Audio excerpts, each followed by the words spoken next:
আল্লাহ আমাদেরকে কত দয়া মায়া করছেন, আমাদেরকে ঈমান দিয়েছেন। শুকরিয়া আদায় করা দরকার না?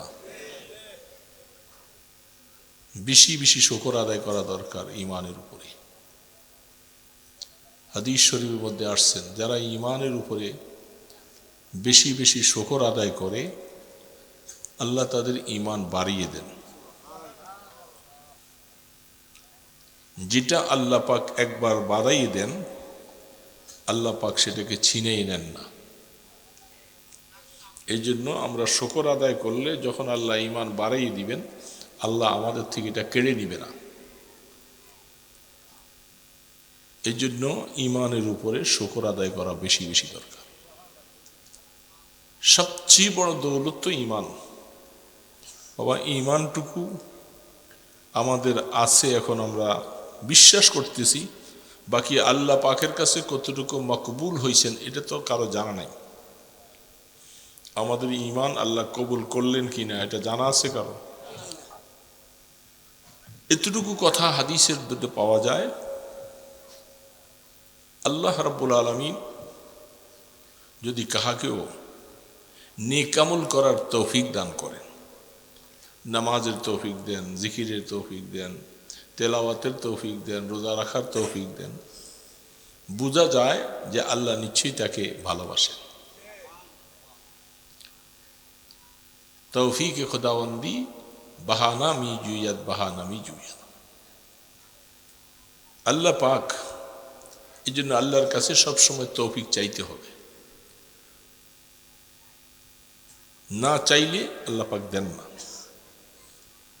এটা নিয়ম নাই। আল্লাহ পাক দিয়ে দিতে পারেন অনেক কিছুই, কিন্তু আল্লাহ পাকের কাছে চাইতে হবে। এই জন্য সূরা ফাতিহার মধ্যে আল্লাহ আমাদেরকে শিখাই দিয়েছেন, ইহদিনাস সিরাতাল মুস্তাকিম। সবসময় আল্লাহ পাকের কাছে সিরাতুল মুস্তাকিম চাইবা, এটা আল্লাহ পাক বলছেন। এই জন্য আল্লাহ পাক মেহেরবানি করে ঈমান দিয়েছেন। ঈমানটা যেন আল্লাহ আমাদের উপরে রাগ করে, আমাদের কোনো কথা শুনে আল্লাহ যেন রাগ করে আমাদের থেকে ঈমানটা ছিনে আর না নেন। বলেন আমিন।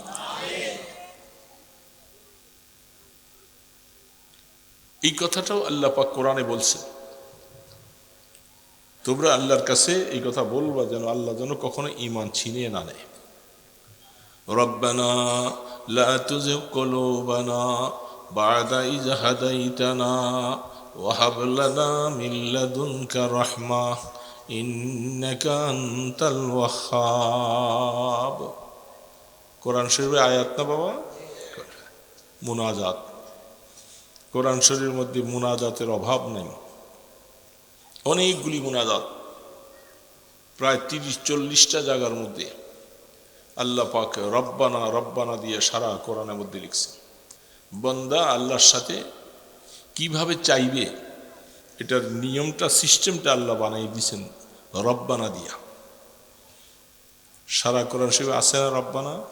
রব্বানা আতিনা, রব্বানা ফিদ দুনিয়া হাসানা, রব্বানা লা তুযিগ কুলুবানা, রব্বানা ইন্নানা আমান্না ফাকতুবনা, রব্বানা লা তুহাম্মিলনা। এরকম কোরআন শরীফে রব্বানা রব্বানা দিয়ে আল্লাহ পাক মেহেরবানি করে এগুলি আমাদের সামনে দান করেছেন। গোলাম, তুই যখন আমার কাছে কিছু চাইবি এরকম রব্বানা বলে বলে আমার কাছে চাইবা, আমি শিখিয়ে দিছি তোমাকে।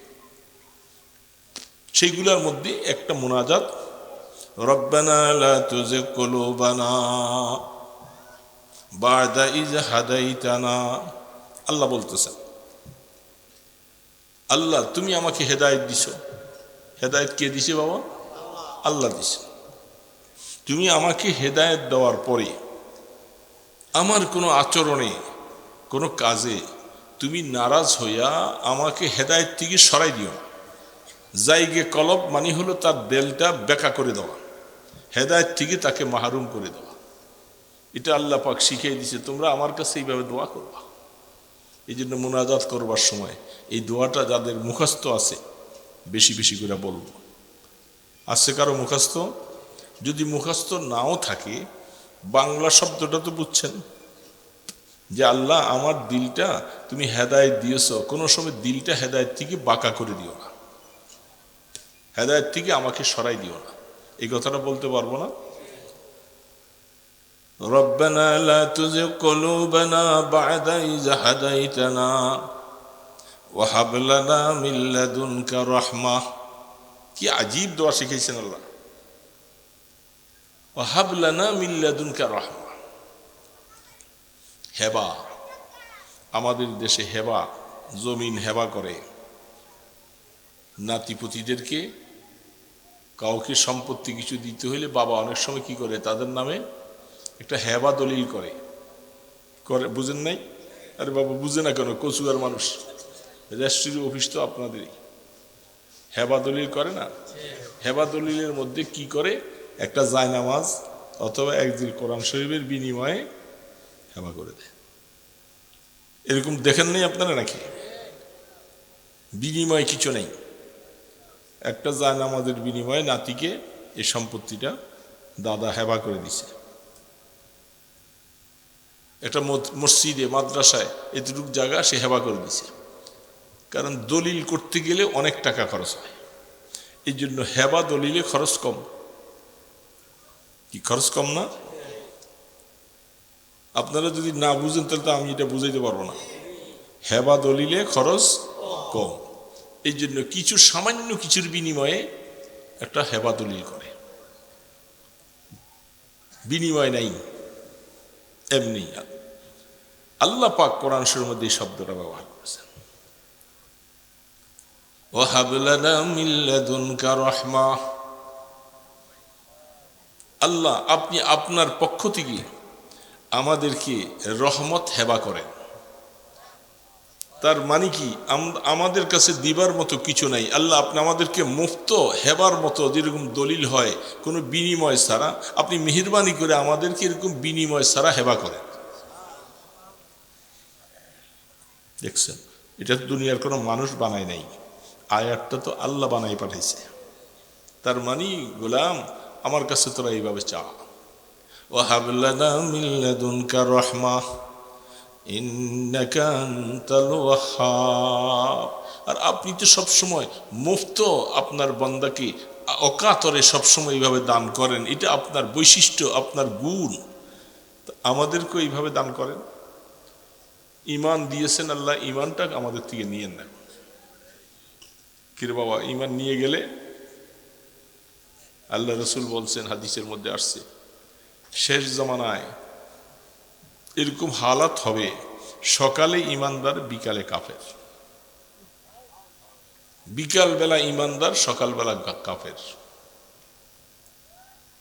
এটা বহুত সেই জামানা এখন চলছে। কিভাবে? এমন হয়তো কথা তার দ্বারা মুখে বের হয়ে যাবে, অথবা এমন কিছু কাজ সে করে ফেলবে, এটার দ্বারা ইমান নষ্ট হয়ে যাবে, টেরও পাওয়া যাবে না, টের পাওয়া যাবে না, এমনভাবে ইমান চলে যাবে। এই জন্য দোস্তরা, বন্ধুরা, বাবাজিরা, আল্লাহর কাছে বেশি বেশি করে এটা আল্লাহ দিছো আমাদেরকে দয়া করে ইমানওয়ালা, ইমান কোনোদিন ছিনে নিয়ে যাইও না। এটাই যদি আমার না থাকে তো আমার জীবনের কোনো দামই নেই। বাড়ি গাড়ি, মাতবরি সর্দারি, টাকা পয়সা, ব্যাংক ব্যালেন্স, এগুলার 2 পয়সার দাম নাই যদি ইমান না থাকে। কিংবা ইমান না থাকলে, এই জন্য এটার উপরে শুকর আদায় করব। ইমানটুকু নর্মাল, একবারে সাধারণ ইমান, এটা হলো একটা কঙ্কালের মতো। একটা মানুষ কঙ্কাল যদি পড়ে থাকে, কোনো গোস্ত নাই, কিছু নেই, শুধু হাড্ডি কয়েকটা, এই কঙ্কালওয়ালা মানুষটা হাঁটতে পারে না, চলতে পারে না, কথা বলতে পারে না।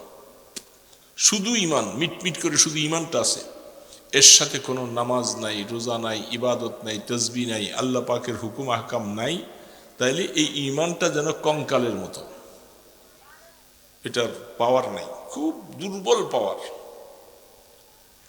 আর এই ইমানটাকে সবল বানাইতে হবে ইবাদত দিয়া, নামাজ দিয়া, রোজা দিয়ে, হজ দিয়া, যাকাত দিয়া, এগুলা দিয়া ইমানটাকে পোক্ত বানাইতে হবে, শক্ত করতে হবে। এই জন্য যারা আমাদের সমাজে যে সমস্ত ভাইয়েরা, বন্ধুরা ইমান আছে দাবি করে, অথচ দৈনিক 5 ওয়াক্ত নামাজের 1 ওয়াক্ত নামাজ সে পড়ে না। এরকম মুসলমান আসেনি আপনাদের এখানে? এদেরকে মুসলমান বলা যাবে না, মুসলমান না, মুমিন। মুমিন মানে কোন রকম ইমানটুকু একটু আছে, এই মিটমিট করে, কোন সময় আবার একটু বাতাসে পড়ে যাবে। তারা মুসলমান না, এরা শুধু কি মুমিন। মুমিন আর মুসলিমের মধ্যে অনেক পার্থক্য আছে। আল্লাহ পাক কোরআনে বলতেছে, ইয়া আইয়ুহাল্লাযীনা আমানু দুখুলু ফিস-সিলমি কাফা ওয়া লা তাত্তাবি'উ খুতুওয়াতিশ শাইতান ইন্নাহু লাকুম আদুউম মুবিন। আল্লাহ পাক বলছেন, হে ঈমানদারেরা, তোমরা মুসলমান হও। বুঝছেন কথাটা? কারে বলতেছে? ঈমানদারকে বলতেছে কি হইতে? আশ্চর্য কথা না? ঈমানদারকে আবার মুসলমান হইতে বলে। তাহলে ঈমান আর মুসলমানের মধ্যে, মুমিন আর মুসলমানের মধ্যে কি আছে? একটু পার্থক্য। আল্লাহর কোরআন বলছি আমি, আমার তো বানানো না। আল্লাহ ঈমানদারকে লক্ষ্য করবে, ইয়া আইয়ুহাল্লাযীনা আমানু, এ ঈমানদারেরা, যারা তোমরা ঈমান আনছো, ঈমানদার হইছো, উদখুলু ফিস-সিলমি কাফা, আইল ইসলাম, ইসলামের মধ্যে পুরোপুরি ঢুকো। বুঝছেন কথা? এটুকু বুঝছি তো? ঈমানদারকে আল্লাহ কি বলতেছে? মুসলমান হও। ইসলামে ঢুকা মানে কি? মুসলমান হও পুরোপুরি। অন্য আয়াত আল্লাহ পাক বলেন, লা তামুতুন্না ইল্লা ওয়া আনতুম মুসলিমুন, মৃত্যুবরণ করো না যতক্ষণ পর্যন্ত মুসলমান না হও। আল্লাহ এই কথা বলেন নাই মুমিন না হও, কি বলছে? মুসলমান না হওয়া পর্যন্ত কবরে আইসো না। বড় সাবধানের কথা। লা তামুতুন্না ইল্লা ওয়া আনতুম মুসলিমুন, তুমি মুসলমান হইয়া কবরে আইসো, শুধু মুমিন হইয়া না। তাহলে বোঝা যাচ্ছে ইসলামটা একটা ব্যাপক জিনিস। আল্লাহ পাক হাদিসে জিবরিলের মধ্যে খুলে দেখেন, বুখারী শরীফ বিভিন্ন হাদিসে জিবরিল আলাইহিস সালাম সরাসরি বাইতুল্লাহ ঘরের পাশে আইসা আমাদের নবীজিকে প্রশ্ন করেছিলেন 3টা প্রশ্ন। একটা প্রশ্ন করেছিলেন মাল ঈমান, এ রাসূল ঈমান কি জিনিস। 2 নম্বর প্রশ্ন করেছেন মাল ইসলাম, ইসলাম কি জিনিস।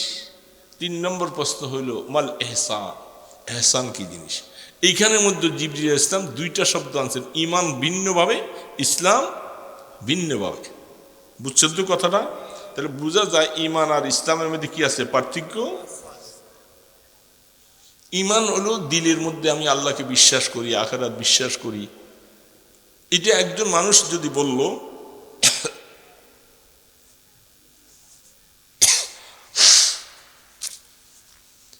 আমি আল্লাহর উপরে বিশ্বাস করি, আখিরাত বিশ্বাস করি, এটা দিলের জিনিস। দিলের জিনিস কি দেখা যায়? কলবি সাই যেটাকে বলা হয়, এটা কোনদিন দেখা যাবে না। দেখাইবার জন্য কি লাগবে? নামাজ লাগবে। আপনি যে ঈমানদার, এটা বহির প্রকাশ করবেন কি দিয়া?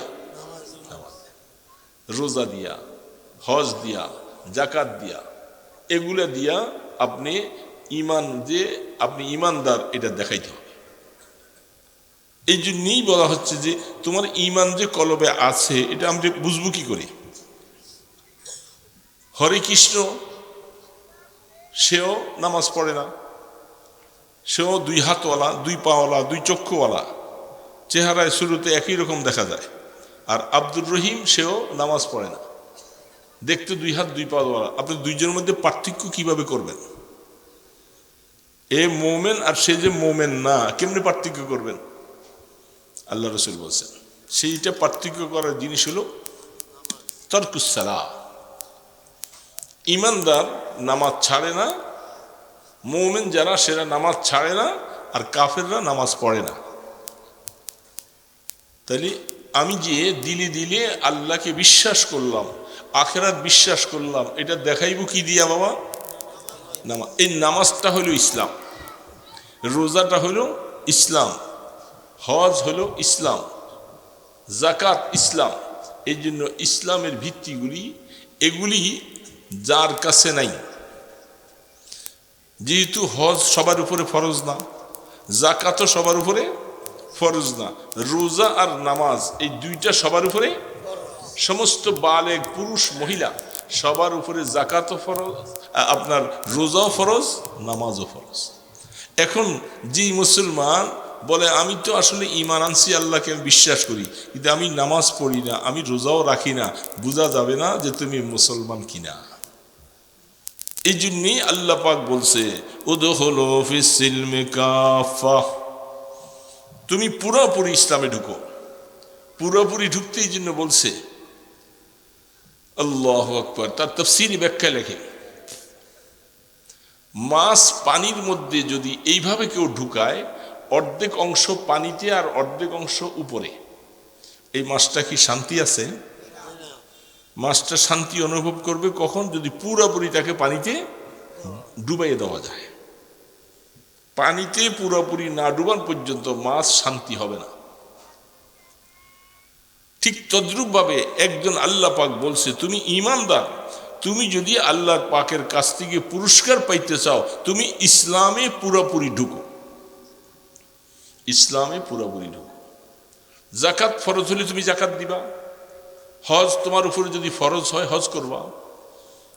আমাদের সমাজে বহু মানুষের উপরে হজ ফরজ হয়েছে, কিন্তু সে হজের মাসালা জানে না, এই জন্য হজে যায় না। বহু মানুষ, আমি যদি এখন এই কথাটা বলি আপনারা বলবেন যে হ্যাঁ এরকম তো বহু মানুষ আছে আমাদের সমাজে, হজ তো করে না। শারীরিক সুস্থতা আছে, বাইতুল্লাহ ঘরে যাইয়া আইসা যেই খরচটা হবে, এবং এই সময় পর্যন্ত তার ঘরের মধ্যে সবার খাওয়ানটা দিয়া যাইতে পারবে। বাইতুল্লাহ ঘরে যাইতে আসতে যে খরচ, মদিনা শরীফ যাওয়াও এই খরচের, হজ ফরজ হওয়ার জন্য এটা নাই, সেটা যাইবেন ভিন্ন মাসালা। কিন্তু যার এতটুকু টাকা আছে সে বাইতুল্লাহ ঘরে যাইতে পারে এবং ফিরে আসা এবং সেইখানে খাওয়া দাওয়া খাইয়া এই পর্যন্ত বাড়িতে ভরণ পোষণ দিয়া যাইতে পারে। এতটুকু টাকার মালিক যে হয় তার উপরে হজ ফরজ। বলে হুজুর আমার কাছে ক্যাশ টাকা নাই। আপনার কিছু সম্পদ আছে, যে সম্পদগুলি সামান্য 2% জায়গা বিক্রি করলে আপনি হজের টাকা হয়ে আরো বেশি হয়ে যায়। আরো আপনার আছে আরো 10%, 20% আছে, আপনার উপরে হজ ফরজ। এরকম মানুষ এই সমাজে বেশি না কম? অনেক বেশি।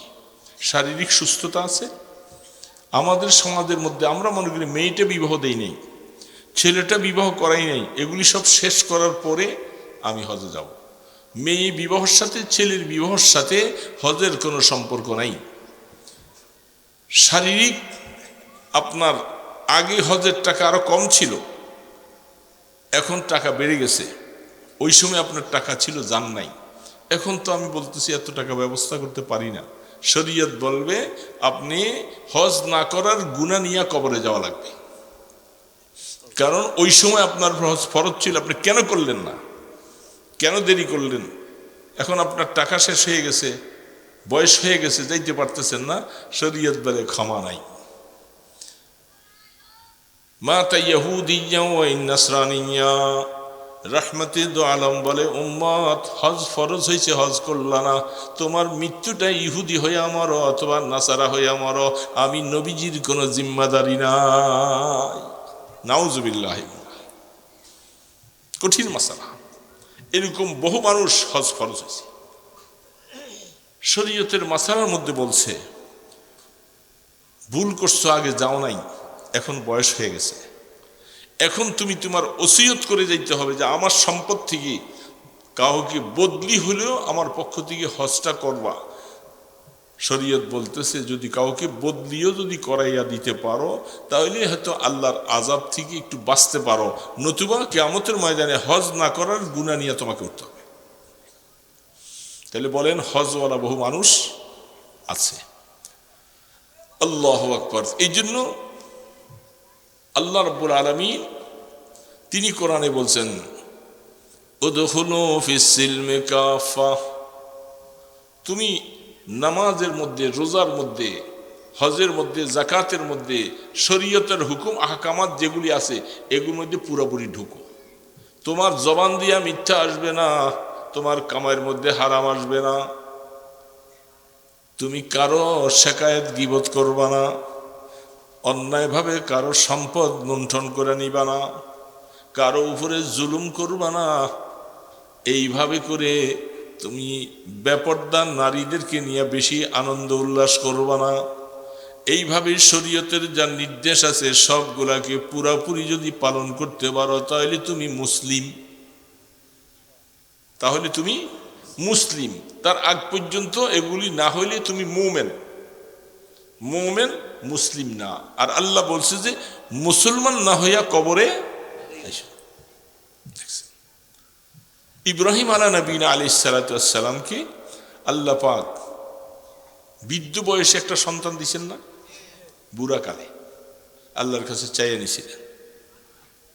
ছেলেটা যখন মোটামুটি 10-12 বৎসর এই বয়সে হওয়ার পরে আল্লাহ কিসের আদেশ করছিল বলেন? আপনাদের থেকে শুনি আমি কথাটা, বলেন। কোরবানি দেওয়ার। এটা ডাইরেক্ট আল্লাহ পাক বলেন নাই, স্বপ্নে দেখাইছে। আমার আল্লাহ পাকের কুদরত যে কত সুন্দর! ডাইরেক্ট যদি আমার আল্লাহ পাক কোরবানির আদেশটা দিয়ে দিতেন তাহলে সরাসরি ইসমাইল আলাইহিস সালামকে জবাই করা ফরজ হয়ে যেত। আমার আল্লাহ পাক স্বপ্নের মাধ্যমে বলতেছে, ইন্নী রাআইতু ফিল মানাম আন্নী আযবাহুকা ফানজুর মাযা তারা, আমি স্বপ্নে দেখেছি তোমাকে আমি জবাই করতেছি। কত সুন্দর সিস্টেম আল্লাহ পাক। হ্যাঁ, ছেলে এই কথা বলতে পারতো, বাবা আপনি স্বপ্নে দেখছেন, স্বপ্নে এটা দেখার কারণে এটাকে পালন করতে হবে, আর আমার জীবনটা এরকমভাবে আমি দিয়ে দিব। ছেলে এটা বলতে পারতো না। ঠিক আছে, আপনাকে আমি বাবা পরিচয় না দিলাম, আমি চলে গেলাম আপনার থেকে, কোনোদিন জীবনে আব্বা বলে আর ডাকবো না, এটাও তো ছেলে বলতে পারত। কি আশ্চর্য! ইয়া আবাতি ফাআল মা তুমার সাতাজিদুনি ইনশাআল্লাহু মিনাস সাবিরিন। আল্লাহ পাক আখের সন্তান তো ইব্রাহিম খলিলুল্লাহর সন্তান, বুঝতেইব না কেমন বাবা, যেমন বাবা এমন সন্তান। ছেলে বলতেছে, ও আমার প্রিয় বাবা, আমার মায়ার বাবা, আপনাকে আমার আল্লাহ যা আদেশ করেছেন আপনি হুবাহু এটা পালন করেন, আমাকে আপনি ধৈর্যশীল পাবেন, আমি কোনোভাবে আপনার হুকুমের বরখেলাপ করব না। কি আশ্চর্য! এইখানের মধ্যে আল্লাহ পাক এই ঘটনার পরে যে শব্দটা বলছেন, এই শব্দটা বুঝার শব্দ। মুসলমান বুঝতে হবে আল্লাহ কি বলতেছে। ফালাম্মা আসলামা, ফালাম্মা আসলামা, বাপ বেটা দুইজন যখন পুরোপুরি মুসলমান হয়েছে, সুবহানাল্লাহ, কি হয়েছে? এই শব্দটা আল্লাহ পাক ব্যবহার করছে। ফালাম্মা আসলামা, বাপ বেটা দুইজন পুরোপুরি মুসলমান হয়েছে, মুমিন হয়েছে। আল্লাহ বলেন নাই কি হয়েছে? মুসলমান হয়েছে। মানে আল্লাহ পাকের হুকুমের সামনে কোনো যুক্তি নাই, কোনো কথা নাই। যা আল্লাহ বলছেন হুবাহু ইব্রাহিম আলাইহিস সালাম তা পালন করতে গেছেন, আর ইসমাইল আলাইহিস সালাম বাবার সামনে বা সব কিছু সারেন্ডার করে দিলেন। এই শব্দটাকে আল্লাহ কোরআনে বলছেন ফালাম্মা আসলামা। আমার ইব্রাহিম এবং ইসমাইল দুইজন পরিপূর্ণ মুসলমান হয়েছে। মানে কি? গর্দান নেহাদান বাতাত, আল্লাহ পাকের হুকুমের সামনে কোনো কথা নাই, পরিপূর্ণ পালন করার জন্য প্রস্তুত হয়ে গেছে। এটার নাম হলো মুসলমান। এটার নাম কি বাবা? এখন বলেন তো, আমরা আসলে মুসলমান দাবি করাটাই তো আমাদের সাধনা। আমরা নামাজ এক ওয়াক্ত পড়লে 3 ওয়াক্ত পড়ি না।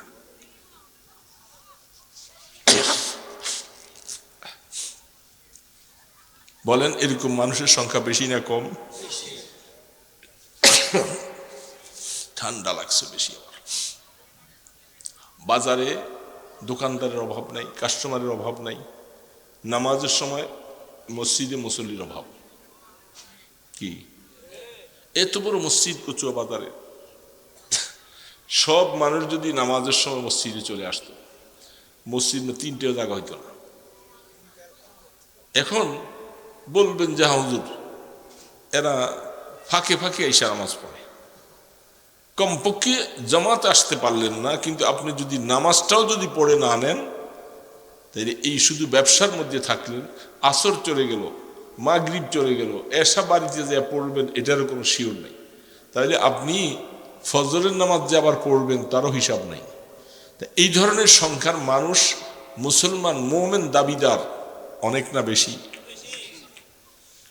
ট্রান্সপোর্ট লেভেলে দেখেন, ট্রাক বাস ইত্যাদি যত ট্রান্সপোর্ট লেভেলে আছে, হাজার হাজার শ্রমিক, গার্মেন্টসে হাজার হাজার নারী পুরুষ শ্রমিক, এরা তো নামের মধ্যে তো মুসলমান লেখে, নামের মধ্যে মুসলমান লেখে না, এরা নামের মধ্যে এরা মুসলিম, কিন্তু মুসলিমের প্রমাণ নাই, দেখাইবার মতো কোনো সুরত নেই। এই জন্য আমার আল্লাহ পাক বলতেছে মুসলমান না হইয়া কবরে আইসো না।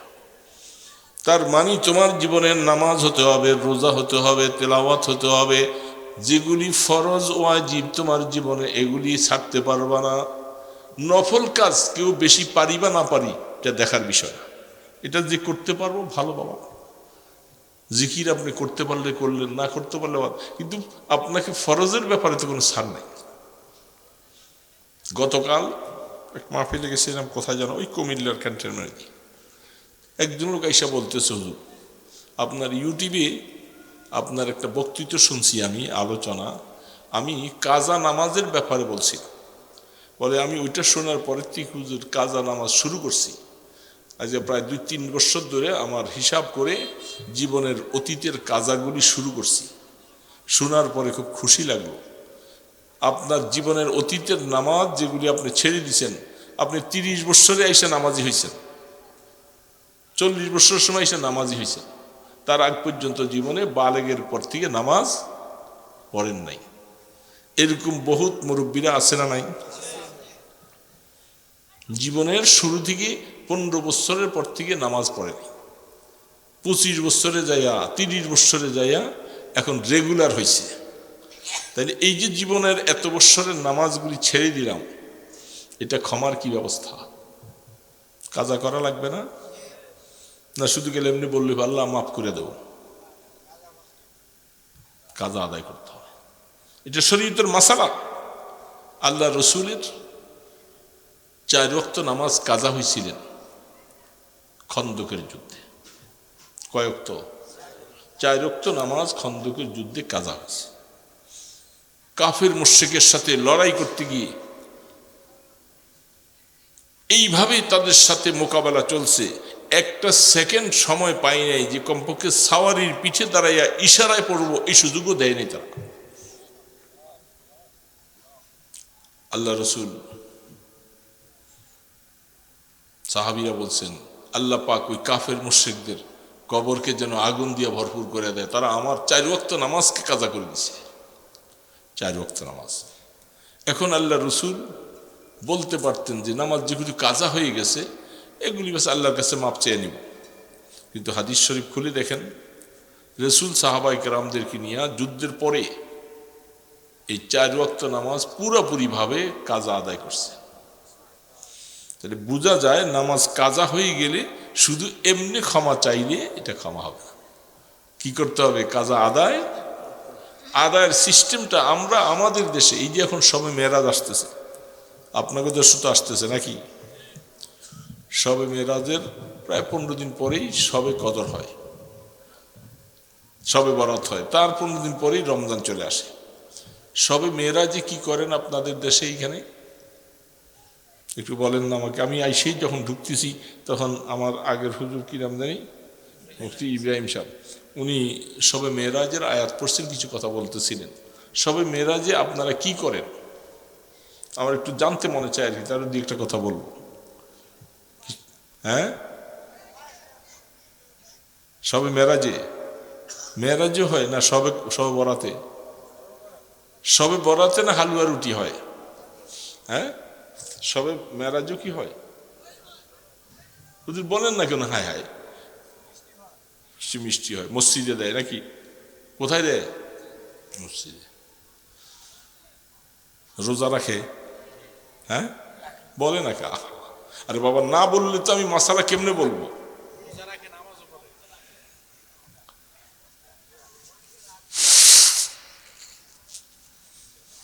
আল্লাহু আকবার, কি বলবো? মেরাজে আল্লাহ রসুল যখন মেরাজে গেছিলেন, তার থেকে দুনিয়ার মধ্যে প্রায় দীর্ঘ 20-22 বৎসর, 17-18 বৎসর রসুল হায়াতে বেঁচে ছিলেন।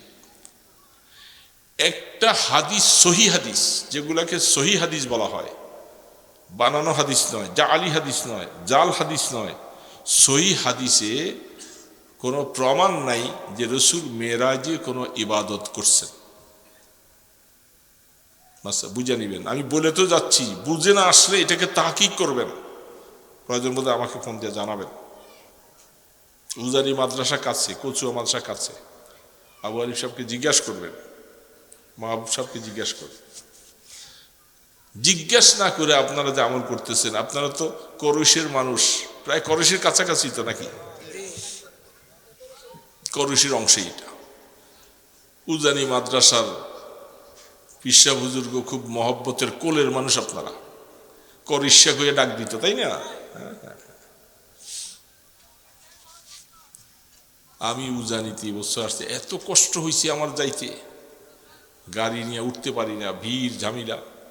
প্রোগ্রাম ছিল আবার চাঁদপুরে আরখানে, মনে হয় 25 মিনিট থেকে হয়তো 26-27 মিনিট পর্যন্ত কিছু কথা বলে তাদের বলছে আমার একটু পার করে দাও, তারা এত ভিড় ঝামেলা। তো আপনারা এখানে উজানির পাশে, কচুয়া মাদ্রাসার পাশের মানুষ, আপনারা যদি কোনো না যাই না ভুলে কোনো ভুল কাজ করেন, কোনো বেদাত যদি করেন, আল্লাহ আপনাকে ছাইড়া দিব। ওই বনে জঙ্গলে দূরে সেইখানের কিছু মানুষ যদি তারা ভুল করে, বলবো হুজুর আমরা তো এটি জানি না, কোথাও শিখতে পারিনি, আপনাদেরকে ছেড়ে দিব না। কারণ আল্লাহ পাক কোরআনে বলছে, ফাসআলু আহলা যিকরি ইন কুনতুম লা তা'লামুন। যখন কোনো দিনই মাসালা তোমরা জানবা না, তোমরা আহলে ইলমের কাছে যে জিজ্ঞাসা করো। মেরাজের রজনীতে কোনো নামাজ, সবে মেরাজের কোনো রোজা, ওমরে ফারুক রাদিয়াল্লাহু তাআলা আনহু যখন ওনার খেলাফতের সময় দেখছে কিছু কিছু লোকেরা রোজা রাখে, উনি বেত্রাঘাত করে তাদের রোজা ভাঙাইছে। এই বেদাত নতুন আবিষ্কার কোথা থেকে শুরু করলাম? কই পাইছো এই বেদাত? কে তোমাদেরকে ইজাজত দিছে? রাসূলের হাদিস নেই, তোমরা কোথা থেকে পাইলা? খুতবার মধ্যে একটা হাদিস দেখায়, আবু হুরায়রা রাদিয়াল্লাহু তাআলা থেকে বর্ণনায়, এটা হাদিস সহিহ না, জাল হাদিস। এই জন্য আমি অনুরোধ করব, বলে গেলাম, আপনারা এই দুই জায়গায় এই মাসালাটা জিজ্ঞাসা করে আমল করেন, তা না হলে বেদাতের মধ্যে হেদায়েত নেই। বেদাতের মধ্যে কি নাই? হেদায়েত নেই। হারামের মধ্যে আরাম নেই। মনে রাখতে হবে, বেদাত যেটা রসুল করেন নাই, এমন একটা কাজটাকে সওয়াবের নিয়তে যারা করবে, এটাকে বেদাত বলা হয়। শরীয়তে নাই, আপনি আমল করলেন, কষ্ট করলেন, কোনো লাভ নেই।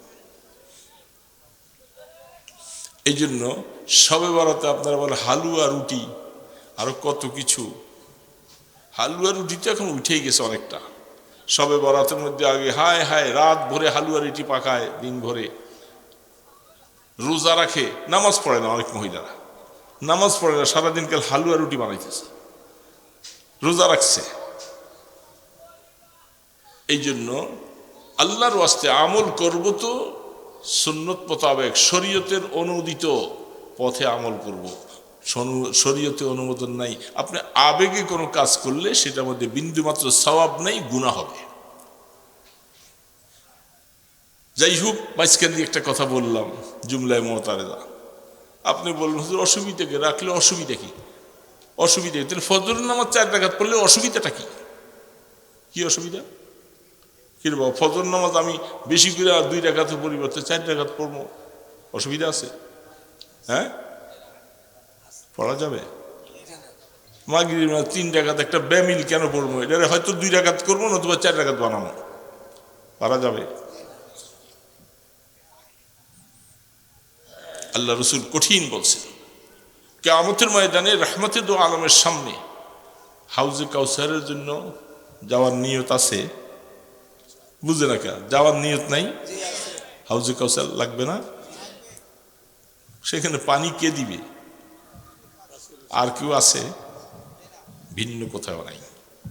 আল্লাহর হাবিবের কাছে হাউজে কাউসারের জিম্মাদারি থাকবে। ইন্না আ'তাইনা কাল কাউসার, হাউজে কাউসার।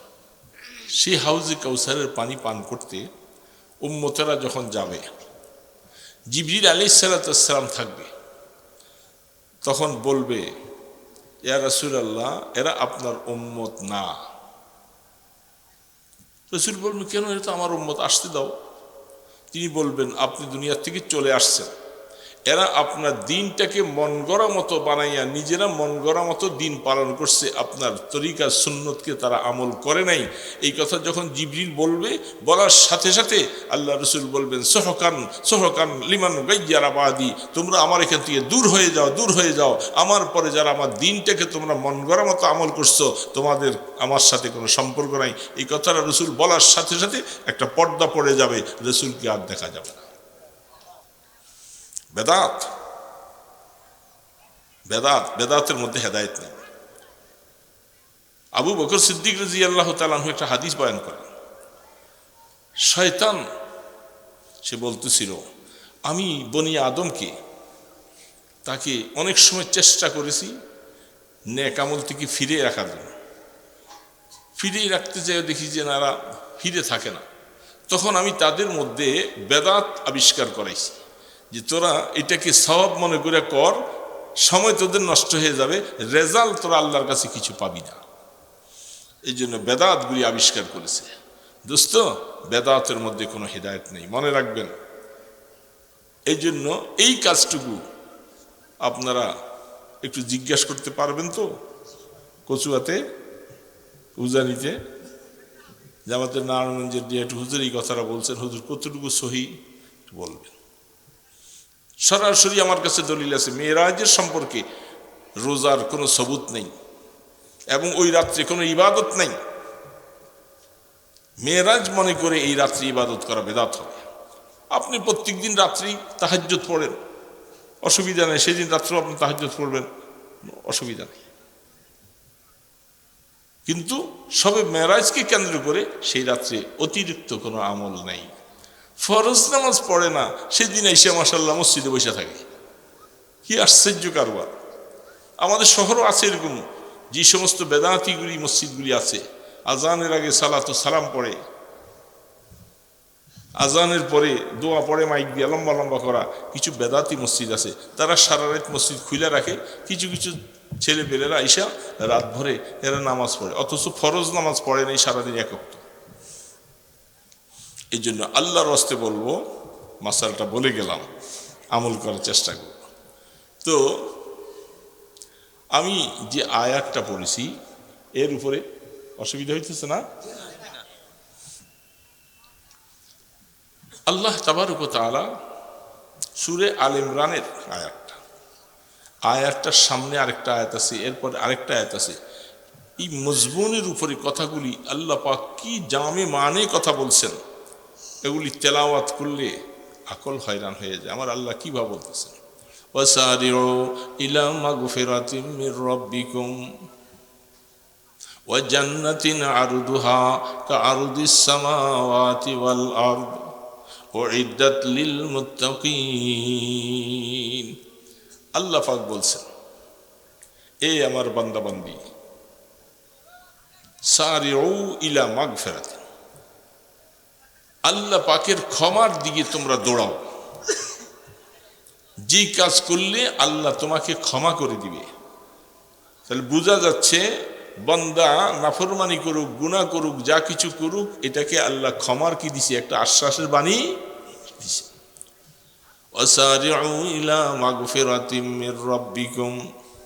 বড় আজীব কথা, আল্লাহ পাক আয়াতের মধ্যে প্রথম কথাটা মাগফিরাতের কথাটা আগে আনছে, জান্নাতের কথাটা পরে আনছে। ওয়াসারিউ ইলা মাগফিরাতিম মির রাব্বিকুম, তোমাদের রবের পক্ষ থেকে যে আল্লাহ তোমাদেরকে মাগফিরাত করবেন। মাগফিরাত মানে কি? মাফ করে দিবেন। যেই রাস্তায় হাঁটলে আল্লাহ মাফ করবে, তোমরা সেই রাস্তার দিকে দৌড়াও। তার মানে হলো সেই কাজগুলি নিজের জীবনে আমল করো। নামাজ পড়লে আল্লাহ মাফ করবে, রোজা রাখলে আল্লাহ মাফ করবে, কোরআন তেলাওয়াত করলে আল্লাহ মাফ করবে, হ্যাঁ, দান ও খয়রাত করলে আল্লাহ মাফ করবে, মসজিদের দিকে দৌড়ে গেলে মাফ করবে। এক কথায় যেগুলি নেক আমল, শরীয়তে অনুমোদিত, এই সমস্ত আমলগুলি করলে আল্লাহ পাক বলছে এটাই আমার দিকে তোমার দৌড়ানো হবে। সারিউ মানে দৌড়াও, দৌড়াও তুমি আমার দিকে। কোন দিকে? মাগফিরাতের দিকে। মাগফিরাতের দিকে, মাগফিরাতের দিকে দৌড়িতে বলছে। আর ওই জান্নাতের দিকে, এই জন্য জান্নাতের কথাটা পরে বলছেন। তার মানে হলো আল্লাহ পাক আগে মাগফিরাত করবেন, মাগফিরাত হয়ে গেলে জান্নাত তো অনিবার্য হয়ে যাবে, তাই না? মাগফিরাত হয়ে গেলে জান্নাত অটোমেটিক হবে। তো আল্লাহ পাক বলতেছেন ওই জান্নাতের দিকে দৌড়াও, যে জান্নাতের প্রস্থটা একটা দৈর্ঘ্য একটা প্রস্থ আছে না? আপনাদের দেশে কি বলে? দৈর্ঘ্য প্রস্থ আছে নাকি? একটা মানুষের দৈর্ঘ্য হইল খাড়া লম্বা, প্রস্থ হইল তার সিনাটা এটা, হ্যাঁ। এই প্যান্ডেলের মধ্যে একটা দৈর্ঘ্য আছে, একটা প্রস্থ আছে। তো আল্লাহ পাক বলতেছে ওই জান্নাতের দিকে দৌড়াও, যে জান্নাতের প্রস্থটা, দৈর্ঘ্যের কথা আল্লাহ বলেন না, দৈর্ঘ্য সম্পর্কে তোমরা হিসাব করো। আরদুহা কাআরদিস সামাওয়াতি ওয়াল আরদ, সাত আসমান সাত জমিনকে একত্রিত করলে, একটার সাথে একটাকে মিলাইলে কয়টা আসমান? সাতটা আসমান, সাত জমিন। এটা একটার সাথে একটা মিলাও, মিলাবার পরে এটা হলো তোমার জান্নাতের প্রশস্ত। দৈর্ঘ্যের কথা আল্লাহ বলেন নাই। বড় না ছোট?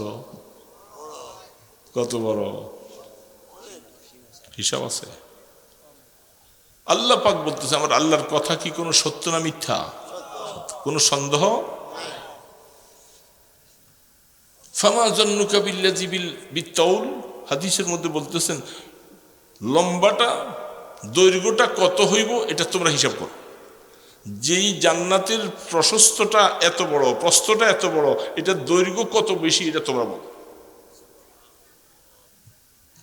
এবং আল্লাহ সুবহানাহু ওয়া তাআলা বলছেন এই জান্নাতটা আমি তৈরি করছি মুত্তাকিদের জন্য। সুবহানাল্লাহ। কাদের জন্য? মুত্তাকি কাকে বলে?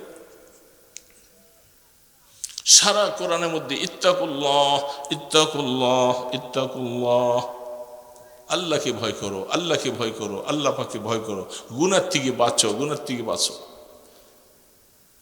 ইত্তাকু তাকিয়ুন মানে বাঁচনা। এটাকে ভয় শব্দ কেন আসা হয়? হযরত ওমর ফারুক রাদিয়াল্লাহু তাআলা আনহু তিনি এটার একটা তাফসীর পেশ করছেন। একটা বাগানের চতুর্পাশে যদি ভালো করে মজবুত মজবুত করে বেড়া দিয়া অনেকগুলি কাটা দিছে, কাটা, বড়ই কাটা, খেজুর কাটা, বিভিন্ন রকমের গাছের কাটা দিয়ে বেড়া দিছে। এখন আপনাকে বাগানে যাওয়া লাগবে, আবার পুরা কাটাগুলি সরাইতে গেলে আবার চোর ঢুকবে, বিভিন্ন জানোয়ার ঢুকবে। এখন আপনি কি করেন? আস্তে করে, কাপড়টাও যেন না ছিঁড়ে, পাটা একটু করে দিয়ে আস্তে করে কাপড়টাকে বাঁচাইয়া কাটার থেকে বেঁচে আপনি ভিতরে ঢুকেন। কি এইভাবে ঢুকে না? কাটার থেকে বাঁচলাম। ঠিক হযরত ওমর ফারুক রাদিয়াল্লাহু তাআলা, তাকওয়া মুত্তাকি ওই ব্যক্তিকে বলা হবে যে গুনাহ থেকে নিজকে এইভাবে বাঁচায়, গুনাহ থেকে নিজকে এইভাবে বাঁচায়। হারামের দিকে নজর করে না, বেগানা নারী সামনে পড়লে চক্ষুটাকে নিচু করে ফেলে, বেপর্দায় চলে না, ব্যবসার মধ্যে কখনো হারাম আনে না, মিথ্যা কথা বলে না, গীবত করে না, চুগলখুরি করে না, কারো হক নষ্ট করে না, শরীয়ত সম্মত জীবন যাপনটা করে, এটাকে বলা হয় মুত্তাকি। কারণ গুনাহ দেখলে সে বিষাক্ত সাপের মতো মনে করে বাঁচার চেষ্টা করে। আল্লাহ পাক বলছেন উইদ্দাত লিল মুত্তাকিন, আমি এই মুত্তাকিদের জন্য ওই জান্নাত তৈরি করেছি। এখন কথা তো বলছি, কোরআনের কথা আমিও বলছি, আপনারা শুনছেন। এই আয়াত তো আমারও দরকার, আপনারাও। এখন হালাতের দিকে নজর করলে দেখি মুত্তাকি তো হতে পারিনি। মুত্তাকি হওয়ার জন্য যে বৈশিষ্ট্য, যেভাবে এরকম ভাবে কি জীবন গড়াইছি? আমি আমার কথা বলতেছি, আপনারা বলেন এইভাবে জীবন গড়াইছি বাবা?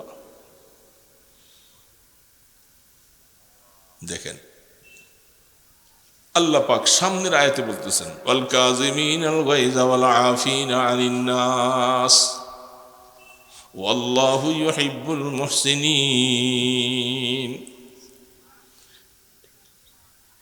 الذين ينفقون في السراء والضراء والكاظمين الغيظ والعافين عن الناس। এই আয়াতটার পরে যাইয়া এটা লাগাই দিছে। আল্লাহ পাক বলতেছে দেখেন, যারা অনেক সময় দুঃখে সুখে কষ্টে থাকুক আর স্বচ্ছন্দ অবস্থায় থাকুক, তারা জানি আল্লাহর রাস্তায় কিছু দান করে। কি করে? আল্লাহর রাস্তায় সচ্ছলতা হোক অথবা অসচ্ছলতা হোক, যে কোনো অবস্থাতে থাকুক, তারা যেন আল্লাহ পাকের রাস্তায় কিছু দান করে। যেটা কি হযরতে ফাতেমা রাদিয়াল্লাহু তাআলা আনহাকে আল্লাহ রাসূল বলছেন ইনকিজি মিনান নার ওয়ালাউ বিশিক্কি তামরা, এ ফাতেমা জাহান্নাম থেকে বাঁচো যদি একটা খেজুরের একটা চিলকাও দান করে হয়। ফাতেমা রাদিয়াল্লাহু তাআলা বলতেছে, অথচ যে ফাতেমা জান্নাতের সর্দারিনী, হুরু গেলমান, জান্নাতের সমস্ত যারা জান্নাতে মহিলা অঙ্গনে যারা যাবে সকলের নেতা, সকলের সর্দারিনী হবে ফাতেমাতু জোহরা রাদিয়াল্লাহু। ওনাকে রাসূল বলতেছেন আনকিজি মিনান নার, এ ফাতেমা জাহান্নাম থেকে বাঁচাও যদি খেজুরের একটা চিলকাও দান করে পারো। তাহলে বোঝা যাচ্ছে যেই লোকটা গরিব হাত পাতে, এই যে রাস্তায় মসজিদের দোকানে আসে না, মসজিদের সামনে বিভিন্ন সময় গরিব নাম হাত পাতে, এই আয়াতের তাফসীরের মধ্যে লিখছে আপনি তো 10 টাকা দান করলেন, 100 টাকা দান করলেন, ওই মিসকিন যে মানুষের থেকে টাকা উঠায় তারও ক্ষমতা আছে সে একটা পয়সা হলেও যেন দান করে। তাকেও বলা হয়েছে তুমিও সবসময় হাত পাইতো না, ইয়াদুল উলিয়া খায়রুম মিন ইয়াদিস সুফলা, উপরের হাত নিচের হাত থেকে উত্তম। এই জন্য তুমি সবসময় হাত পাততেছ, তুমি যদি 10 টাকা সারাদিন পেয়ে থাকো, এখান থেকে কমপক্ষে 4 আনা পয়সা হলে তুমি আল্লাহ রাস্তায় দান করো। এই জন্য আল্লাহ পাক বলতেছে ইউনফিকুনা ফিস সাররাই ওয়াদ দাররা, এটা বলার পরে আল্লাহ পাক বলে ওয়াল কাযিমিনাল গায়যা ওয়াল আফিনা আনিন নাস। এটার মধ্যে আইসা আমরা অনেকেই ধরা পড়ে যাব। আল্লাহ পাক বলছেন যারা গোস্সার সময় গোস্সাকে হজম করে, আমাদের জীবনে গোস্সা আছে না নাই? কি রে বাবা, নাই? প্রত্যেকের জীবনে কিছু না কিছু গোস্সা আছে। আপনজনের সাথে হোক, স্ত্রীর সাথে হোক, ছেলেদের সাথে হোক, পাশের প্রতিবেশীর সাথে হোক, যে কোনো সাথে জীবনে একটু একটু গোস্সা হই না হই। আল্লাহ সুবহানাহু ওয়া তাআলা বলছেন গোস্সা আল্লাহ পাক সৃষ্টি করে আপনার আমার প্রত্যেককে দিয়েছেন। গোস্সা ছাড়া মানুষ খুঁজে পাওয়া যাবে না। সব মানুষের মধ্যে যেটা আল্লাহ সৃষ্টির মধ্যে দেয় এটাকে এজালা করা যাবে না, দূর করা যাবে না, এটাকে এমালা করতে হবে, ডাইভার্ট করে দিতে। আপনি চেষ্টা করলে গোস্সাকে টোটালি শরীর থেকে ফালাই দিতে পারবেন না। কি লেগা?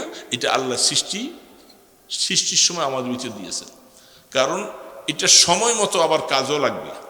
কিন্তু গোস্সা যে কোনো জায়গার মধ্যে গোস্সা করতে পারবে না। আল্লাহ পাক বলতেছে জীবনে গোস্সার কারণে দাম্পত্য জীবনটা কত বউ তালাক হয়ে যায়। ঘরের মধ্যে বউর সাথে এক কথা দুই কথা রাগ হইতে হইতে হান্ডি বাতিল ভাঙ্গিয়া এটা সেটা সুকেজ ভাঙ্গিয়া বউরে তালাক দিয়ে দেয়। কিসের কারণে? গোস্সা, রাগের কারণে না।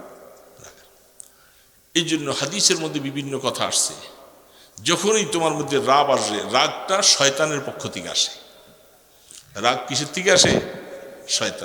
শয়তানকে আগুন দিয়ে তৈরি করা হয়েছে, রাগটা শয়তানের থেকে উৎপন্ন হয়। এই জন্য তুমি যদি দাঁড়াইয়ে থাকো, বসে যাও, বসে থাকলে শুয়ে যাও, এরপরে রাগ না কমলে তাড়াতাড়ি অজু করো। অজুর দ্বারা, পানির দ্বারা যেরকম আগুন নিভে যায়, তুমি অজু করলে তোমার রাগ থেমে যাবে। আর যদি রাগটা থামাইতে না পারো, এর দ্বারা তোমার জীবনে অনেক ক্ষতি হয়ে যাবে। পারিবারিক জীবনে যদি এরকম রাগের সাথে বউ তালাক দিয়ে দেয়, 2 ঘন্টা পরে চিন্তা করে দেখায় করলামটা কি। এখন তো পোলাবাইন কান্দে, বউ কান্দে, নিজেও কান্দে, হুজুরের কাছে দৌড়ায়, হুজুর আমি রাগ কইরা এই কথা বলছি, 3 কথা বলে ফেলছি, আমার বউটা কি আছে নাকি। কি চিন্তা করে যায় না? যত অশান্তির মধ্যে পড়ে যায়, এই অশান্তি আর সহজে ফিরানো যাবে? কিছু কিছু বাজে মানুষ বলে যে কথা হিলা দাও। শরীয়তে আমাদের দেশে যে হিলা করা হয়, এই হিলা শরীয়তে জায়েজ নেই। 3 মাস 13 দিন যাওয়ার পরে কোনো একটা লোকের কাছে দেয়, তারা কিছু টাকা দিয়ে দেয়, বলে যে তুই দেখিস ওর সাথে কিছু করিস টরিস না, এইভাবে তারে বলে দেয়। শরীয়তে বলে হিলা জায়েজ নেই। আর এই হিলা শরীয়তে নাই। কেন আপনি রাস্তায় গেলেন? বুঝলেন না কেন? রাগটাকে কেন কন্ট্রোল করলেন না? আল্লাহ পাক কোরআনে বলেই দিয়েছেন তুমি রাগ কন্ট্রোল করো। আমি আল্লাহ তোমাকে বারবার করে বলে দিছি, যদি তুমি রাগ কন্ট্রোল না করতে পারো, তোমার জীবনে হাজারো জায়গার মধ্যে মারামারি হবে, মাথা ফাটাই হয়ে যাবে, জীবন চলে যায়। অটোওয়ালারা 3 জনে কিলাকিলি লাগলে আরো 10 জন এসে মাথা ফাটাফাটি হয়ে যায় না? সিএনজিওয়ালারা হয় না? এরকম জায়গায় জায়গার মধ্যে এই ঘটনাগুলি ঘটে কিসের কারণে? বলেন কিসের কারণে? আমার আল্লাহ পাক বলতেছে ওয়াল কাযিমিন আল গায়জ, যারা গোস্সাটাকে লুকাইয়া ফেলে। কাযবুন শব্দের অর্থ হলো পুশিটা করা, লুকাইয়া ফেলা। যারা এই গোস্সাটাকে লুকাইয়া ফেলল, আল্লাহু আকবার। দেখেন হযরত আলী রাদিয়াল্লাহু তাআলা আনহু, আলী ইবনে হুসাইন, হযরত হুসাইন রাদিয়াল্লাহু তাআলা আনহু আল্লাহর নবীজির নাতি। কি নাতি না? ওনার ছেলে হুসাইন রাদিয়াল্লাহু তাআলা আনহুর ছেলে। বাইহাকির মধ্যে হাদিসটুকু আনছে, ঘটনাটা পুরো আনছে ইমাম বাইহাকি রহমতুল্লাহ আলাইহি। তিনি বলতেছেন হুসাইন রহমতুল্লাহ রাদিয়াল্লাহু তাআলা আনহুর ছেলে, তার নাম আলী। বাবার নাম রাখছে ছেলের নাম, বুঝছেন না? তার নাম আলী। তিনি একটা বাঁধি ছিল, তার বাদী ছিলেন। বাদী কীটদাসী মানুষ বেচা কিনা হতো। বান্দিটা ওনাকে অজুর পানি নিয়ে আসতেছিল, অজু করাবে। মাইটটা পাতিল ছিল আগের জমানায়, এখনকার জমানার মতো তো সিলভারও ছিল না, কিছুই ছিল না, সব মাইটটা ছিল না। কত মাচাচিরা ডগিমালা দিয়া এইভাবে নাড়তে যাইয়া তলিরা শুদ্ধা পড়ে গেছে, চাউলগুলি সব নিচে শেষ হয়েছে না, না হয়েছে? মাইটটা জিনিস ছিল। এখন ওনার হাত থেকে এটা, ওই বান্দির হাত থেকে এটা পইরা ভাঙ্গিয়া গেছে, ওনার কাপড় চোপড় সব পুরা ভিজে গেছে। হযরত আলী রাদিয়াল্লাহু তাআলা আনহু, আলী ইবনে হুসাইন রাদিয়াল্লাহু, উনি একটু রাগ আইসা করছে। হুসাইন রাদিয়াল্লাহু তাআলার ছেলে হযরত আলী, নবীর খানদানের মানুষ। দেখেন ওই যে বলছিলাম যে এটা আল্লাহ সৃষ্টির মধ্যে দিয়েছে সবাই। রাগ এসে পড়ছে। রাগটা আসার পরে বাঁদির দিকে একটু চোখ বড় করে আমরা চাইছি। বাঁদি চিন্তা করছে আমাকে না জানি মাইরে দেয়, এখন কামটা তো ভুল করছি, এটা ভাঙছিও, আরো এক কারণ কাপড় সব ভিজিয়ে দিছি, মাইরে খাওয়ার কাম করছে না। উইটা যদি কয়েকটা থাপ্পড় মাইরে দেয়, দিতে পারে না। বাদী খুব বিচক্ষণ ছিল। ইমাম বাইহাকি রহমতুল্লাহ আলী ঘটনা লিখছেন, বাদী চিন্তা করছে উনি যে গোস্বা রাগ হয়েছে, মুহূর্তের ভিতরে কোরআন শরীফের এই আয়াতটা বাঁধি উচ্চারণ করছেন, সুবহানাল্লাহ, ওয়াল কাযিমিনাল গাইজ। সাথে সাথে আওলাদে নবী পয়গম্বর ইসলামের আওলাদ তারা, উনি মাথাটা রাগের নজরটা নিচু করে ফেলছে। বাঁধি এমন একটা কোরআনে আয়াত শোনাই দিল আমাকে, আল্লাহ যেহেতু বলছেন গোস্বা হজম করো, তো আমি তো গোস্বা হয়ে গেছিলাম, আমাকে ওয়াজ শোনাই দিল, ওয়াল কাযিমিনাল গাইজ। আল্লাহ পাক বলছে যারা গোস্বা হজম করতে পারে, আল্লাহ বলছে গোস্বা হজম করো, হজম করো। তিনি গোস্বা হজম করলেন। গোস্বা হজম করার পরে সামনের আয়াত আছে আরেকটা, বলে এই পর্যন্ত করছেন তো ভালো কাজ করছেন, গোস্বা হজম করছেন, শুধু এতটুকু যথেষ্ট হয় নাই, ওয়াল আফিনা আনিন নাস। আল্লাহ পাক সামনে আরেকটা শব্দ বলছেন, গোস্বা শুধু হজম করতে বলে নাই, হজম করার সাথে সাথে যিনি অন্যায় ভুল করছে তাকে মাফ করে দিতে বলছে আমার আল্লাহ পাক। বাদী যখন বলছে, হযরত আলী ইবনে হুসাইন রাদিয়াল্লাহু তাআলা আনহু বলছে, অবাক কথা, ও তো আমার বিশাল ওয়াজ শোনাই দিলে, যা আমি তোরে মাফও করে দিলাম, যেহেতু তুমি আমাকে এই মুহূর্তে গোস্বাটাকে হজম করাইলা।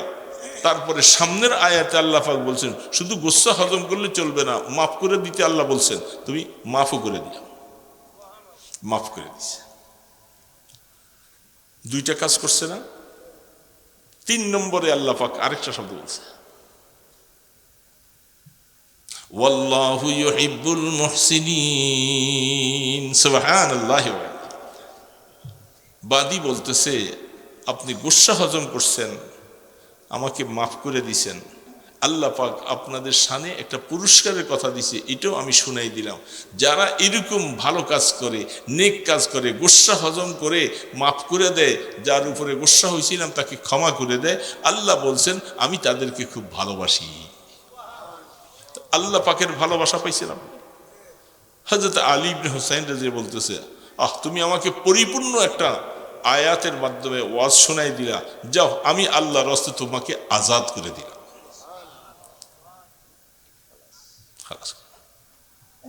এরপরে যে আল্লাহ পাক বলছে, والذين إذا فعلوا فاحشة أو ظلموا أنفسهم ذكروا الله فاستغفروا لذنوبهم ومن يغفر الذنوب إلا الله।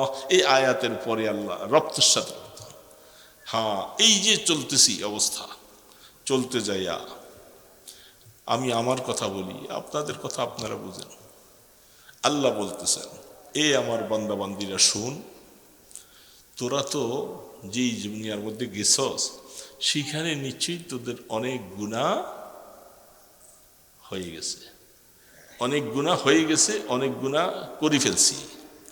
আল্লাহ পাক বলতেছে যাদের মধ্যে এরকম হয়ে গেছে, গুনাহ অনেক করে ফেলছো, ওয়াল্লাযীনা ইযা ফাআলু ফাহিশাতান আও যালামু আনফুসাহুম, যারা নিজেরা ফাহিশা গুনাহ করেছো, নিজের আল্লাহর হুকুম অনেকগুলি লঙ্ঘন করে ফেলছ, তোমাদের জন্য একটা রাস্তা আল্লাহ খুলে দিয়েছেন, তোমরা কি করো, আল্লাহর কাছে ফিরে আসো, আইসা নিরিবিলি হও, যাকারুল্লাহ, বেশি বেশি করে আল্লাহকে স্মরণ করো, আল্লাহকে ডাকো, আল্লাহর জিকির করো, আর বারবার করে মাফ চাও, আল্লাহ ভুল করে ফেলছি, ভুল করে ফেলছি, আমাকে মাফ করে দাও, আমি অনেক গুনাহ করে ফেলছি, ক্ষমা চাও।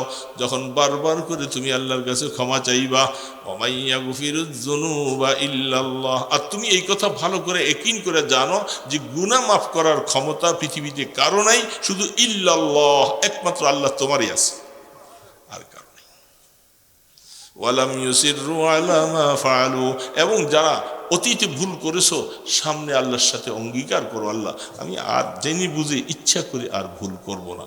এই কথা কি বলতে পারবো আমরা ইনশাআল্লাহ? পিছনে অনেক ভুল করেছি, সামনে আর করব না। এই কথা বলার পরে হয়তো শয়তান আবার অসওয়াসা দিবে, কিছু ভুল হতে হয়ে যেতে পারে। যখনই ভুল হবে সাথে সাথে তওবা, আল্লাহর কাছে ফিরে আসতে হবে। পারবো না ইনশাআল্লাহ বাবা? আল্লাহ সুবহানাহু ওয়া তাআলা এই কথাগুলি যা বললাম আমাদের সকলকে আমল করার তৌফিক দান করেন। কবরে যাওয়ার জন্য গুনাহ মাফ করে দিতে হবে। কারো হক যদি আমার কাছে পাওনা থাকে, গালি দিছি, টাকা পয়সা আত্মসাৎ করেছি, এক বিঘত জায়গা জবরদখল করে নিছি, অথবা তার বিরুদ্ধে সমালোচনা করেছি, এগুলি সব পরের হক। এগুলি সব আল্লাহ রসুল বলছে উম্মত কবরে আসার আগে এগুলি সব পরিষ্কার হয়ে আসিস, নতুবা তুই কবরে আসলে শান্তি পাবি না। এই জন্য রাত্রি শুয়ে শুয়ে খেয়াল করব আমি কার কোনো হক নষ্ট করছি। বেখেয়ালে হয়তো একজন মানুষকে হয়তো একসময় গালি দিছি, বুঝি নাই, অন্যভাবে একটা থাপ্পড়ে দিছি। আল্লাহ রসুল তিনি জীবনের শেষ অবস্থায় এলান করে দিছেন, দোস্ত আমার কাছে যদি কোনো সাহাবীরা কোনো হক যদি পাওনা থাকো, আমার জীবনের শেষ অবস্থা চলে আসছি, আমাকে কখন আল্লাহ নিয়ে যায় জানি না, তোমরা সকলে আমার হকটা আমার হায়াতে থাকতে আমার থেকে চেয়ে নাও। সাধারণ কথা না, রহমতে দো আলম। উনি ইন্তেকালের আগে সমস্ত সাহাবাই কেরামকে একত্রিত করে বলছে, আমার কাছে কোনো হক পাওনা থাকলে তোমরা হক চেয়ে নাও। সাহাবাই কেরাম মসজিদে নববীর মধ্যে কান্নার রোল পড়ে গেছে। রসুল এই কথা বলার, আল্লাহ রসুলের কাছে কেউ হক পাবে তো হইতেই পারে না। কোনো সাহাবি হক পাবে আর পাইলেও তো এটা রসুলের ব্যাপারে চাওয়ার কথা নাই। রসুল সব এগুলি ক্ষমা করে দিয়েছেন। রসুল এই এলানটা করছেন মসজিদে নববীর মধ্যে কান্নার রোল। একজন সাহাবি তিনি দাঁড়াইছেন, ইয়া রাসূলুল্লাহ আমি একটা হক পাবো আপনার কাছে। এই কথা বলার পরে কি হক? সাহাবাই কিরাম তো আশ্চর্য হয়ে গেছে। আমরা তো মনে করছি কেউ দাঁড়ানোওয়ালা নাই, একজন দাঁড়াইছেন, ওনার দিকে সকলেই কেমন নজরে তাকাইতেছে। ভাই তুমি কি হক পাইবা আল্লাহ রসুলের কাছে? যত হক তুমি পাইবা আমাদের কাছে আসো, আমি সব হক দিয়া দিব। তুমি আল্লাহ রসুলের সামনে দাঁড়াইছো কেন?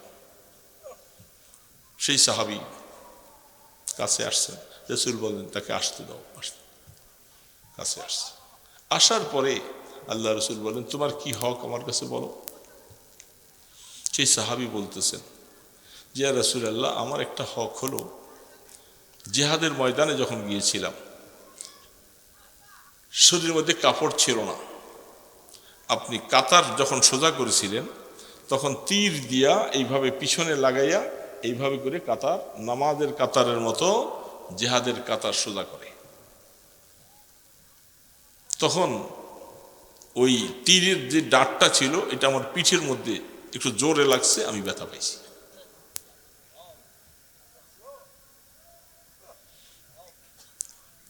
আল্লাহ রসুল খেয়াল হয়ে গেছে, হ্যাঁ আমি অমুক যুদ্ধের মধ্যে কাতার সোজা করতে যাইয়া এইভাবে, সারা মসজিদটা কান্নার রোল পড়ে গেছে। রসুল বলতেছে আসো, তীর নিয়ে এসে বলছে তুমি আমার থেকে আমার হায়াতের মধ্যে এই প্রতিশোধটুকু তুমি নিয়ে আনো দোস্ত, কিয়ামতের ময়দানে যেন আমি রসুল আল্লাহর সামনে যেন দাঁড়াইতে না হয়। সাহাবি সব সাহাবাই কেরাম বলে তুমি কি করবা, তীর দিয়ে আমাকে আঘাত করতে করতে মাইরা ফেলাও, তবু তুমি আল্লাহ রসুলের কাছে এই জিনিসটা চাইও না। সাহাবি বলতেছে আমি, রসুল বলছেন যে যেহেতু রসুল নিজে করেছেন এটা আর আমি ব্যথা পাইছি, হক আমি মাফ করতে হবে, রসুল আমার কাছে চাইব, তো আমি এটা তো এইভাবে দিব না। তখন রসুল বলছে তুমি আমার পিছনে আইসা প্রতিশোধ নাও। সেই সাহাবি বলতেছে ইয়া রাসূলুল্লাহ আমার যখন আপনি এইভাবে তীর দিয়া যখন আমার পিঠে যখন আঘাতটা লাগছি, আমার শরীরটা খালি ছিল, শরীরে কাপড় ছিল না, খালি গায়ে ময়দানে জিহাদে যাচ্ছে। আল্লাহ রসুল সাথে সাথে চাদর মোবারক সরাই দিলেন, চাদর সরাই দেওয়ার দোস্ত আমি তখন বলতেছি মসজিদের নববীটার যে কি অবস্থা হয়েছে ওই সময়, কারণ হাকিকত কেউই বুঝতেছে না। হাকিকতকে বুঝতেছে না, বুঝবেও না। যখন পিঠের থেকে চাদর মোবারকটা যখন সরাই দিলেন, ওই সাহাবী সাথে সাথে রসুলকে জড়াইয়া ধরিয়া রসুলের মোহরে নবুয়তের মধ্যে মুখ লাগাইয়া জড়াইয়া ধরে আছে, চিৎকার করে কাঁদতেছে। সাহাবাই কেরাম বলে দোস্ত, আমি তো আসলে আপনারা আমাকে অনেক মনে করছেন, আমাকে আল্লাহ একটা সুবর্ণ সুযোগ দিছে, এটা না হলে তো আমার দ্বারা রহমতে দো আলমের মোহরে নবুয়তের মধ্যে মুখ লাগাবার মতো ক্ষমতা কারো হতো না। আল্লাহ আমাকে সুযোগ দিয়েছেন, রসুল যখন এটা চাইছেন আমি সেই সুযোগটা মনে মনে রাখছি। আল্লাহ আমাকে যদি সুযোগ দেয়, আমি এটাকে কেন্দ্র করে রহমতে দো আলমের মোহরে নবুয়তের মধ্যে মুখটা লাগাবো, কিয়ামতের ময়দানে এই মুখ জাহান্নামে কোনোদিন যাইতে পারবে।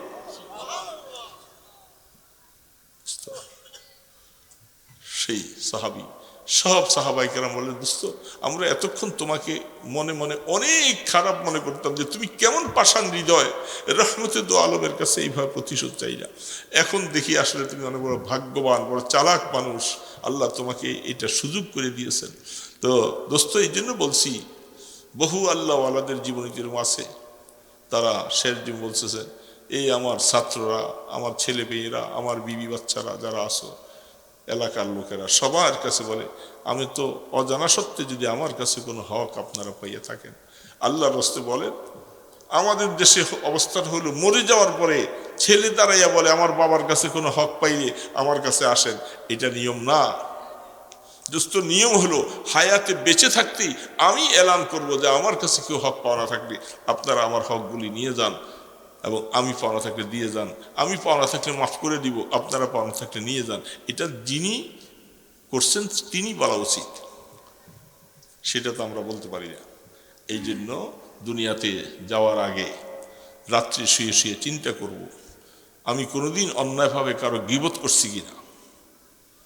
গীবত করলে এটা পরের হক, এবং কাউকে গালি দিছি, কাউকে অন্যায়ভাবে মারছি, সেগুলির প্রতি খেয়াল করে দোস্ত কবরে যাওয়ার আগে পরের হক থেকে মাফ নিয়ে যাব। আল্লাহ পাক মেহেরবানি করে এইভাবে আমাদেরকে যেন পরের হক থেকে মুক্ত হইয়া কবরে যাওয়ার তৌফিক দান করে। চেষ্টা করব না ইনশাআল্লাহ বাবা। আস্তাগফিরুল্লাহ রাব্বি মিন কুল্লি যামবি ওয়া আতুবু ইলাইহি, আস্তাগফিরুল্লাহ রাব্বি মিন কুল্লি যামবি ওয়া আতুবু ইলাইহি, আস্তাগফিরুল্লাহ রাব্বি মিন কুল্লি যামবি ওয়া আতুবু ইলাইহি, লা হাওলা ওয়ালা কুওয়াতা ইল্লা বিল্লাহিল আলিয়্যিল আযীম, লা হাওলা ওয়ালা কুওয়াতা ইল্লা বিল্লাহ। বলতেছেন যদি আমরা উপস্থিত দোয়ার আগে কেউ মাদ্রাসার জন্য এতক্ষণ দিচ্ছেন, পকেটে হাত দিয়ে 2 টাকা 10 টাকা 5 টাকা একটু তৌফিক থাকলে আমরা একটু হালকা হালকা দিয়ে যাই। 2-1 ভাই দাঁড়াইয়া একটু, 2জন দাঁড়াইলে হবে, আল্লাহর রাস্তে যা দিবেন। মাশাআল্লাহ, হুজুর তো 1000 টাকা দিয়ে দিয়েছেন, একটু তাড়াতাড়ি 1 মিনিট 2 মিনিটের ভিতরে দিয়ে দেন। ওইখানে আসে, আমার কাছে আসতে তো কষ্ট হইবে, আমি তো কমর সোজা করে যাইতে পারি। একজন এখানে দেন তো, দেখেন দেন বাবা, দিয়ে দেন, একটু মেহরবানি করে এখানে রাখেন। জি সবাই সবাই একটু ওনার কাছে যান,